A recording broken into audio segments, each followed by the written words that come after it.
আসসালামু আলাইকুম বন্ধুরা, এখন এই সময় ড্রাইভিং শেখার চ্যানেল থেকে আমি সোহাগ আপনাদের জন্য আজকে নতুন ভিডিও নিয়ে এসেছি।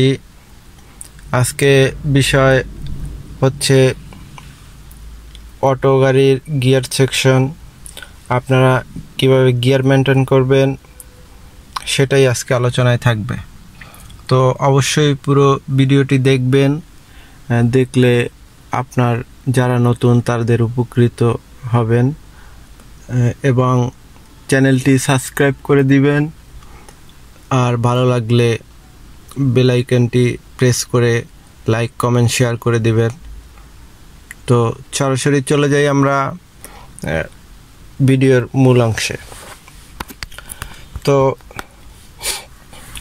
এটা হচ্ছে অটো গাড়ির গিয়ার সেকশন।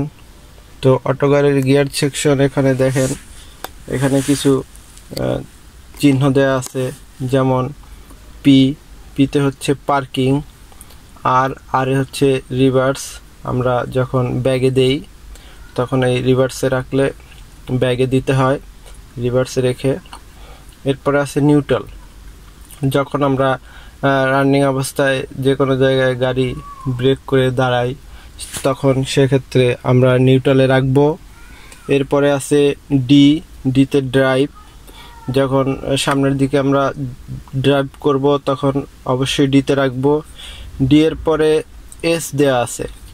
তো এস এর কাজটা হচ্ছে আপনি যখন পার্কিং থেকে আপনি যখন মনে করেন যে আপনি ডিতে ড্রাইভ করতেছেন, তো একটু উঁচু জায়গা, আপনি গাড়ি প্রেশার নিতে পারতেছে না, তো সেক্ষেত্রে আপনি এসে দিলে একটু প্রেশারটা একটু বেড়ে যাবে, তখন হয়তোবা দেখা যায় যে উঁচু জায়গা থেকে আপনি অনায়াসে উঠতে পারবেন। এরপরে দেয়া আছে বিতে হচ্ছে যখন একেবারে অতিরিক্ত উঁচু জায়গা থেকে আপনাকে উঠতে হবে, তো সেক্ষেত্রে আপনি ডির পরে এসে দিয়েও আপনি হচ্ছে না, সেক্ষেত্রে আপনাকে বিতে রাখতে হবে। বিতে রাখলে অবশ্যই আপনি সেখান থেকে উঠতে পারবেন।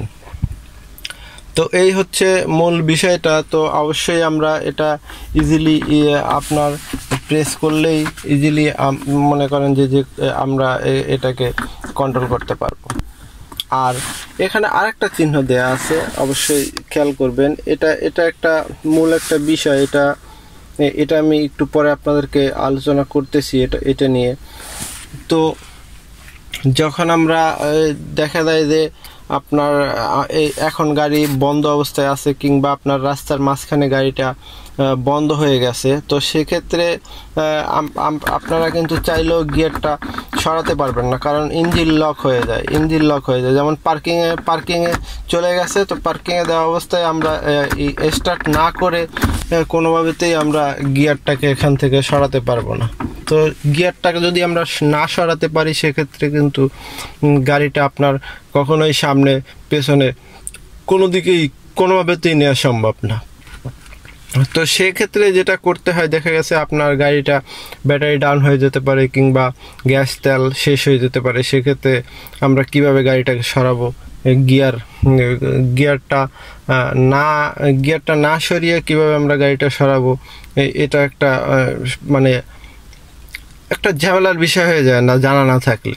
তো সেক্ষেত্রে আপনাদের যেটা করতে হবে সেটা হচ্ছে গিয়ারটা কিভাবে সরাবেন। এখানে এই যে একটা বাটন দেয়া আছে, এই বাটনটা প্রেস করে ধরে যদি আপনি গিয়ারটাকে নাড়ান, তো সেক্ষেত্রে আপনি অবশ্যই গিয়ারটা সরাতে পারবেন। যেমন আমি আপনাকে দেখাচ্ছি, এই প্রেস করে ধরে আমি গিয়ারটা নিলে বন্ধ অবস্থায় আমার গিয়ারটা যে কোনো জায়গায় মুভ করতে পারতেছি। এই ছিল আজকের বিষয়। অবশ্যই ভালো লাগলে লাইক কমেন্ট শেয়ার করে দিবেন। ধন্যবাদ, সবাই ভালো থাকবেন। নেক্সট ভিডিওতে আবার দেখা হবে। আল্লাহ হাফেজ।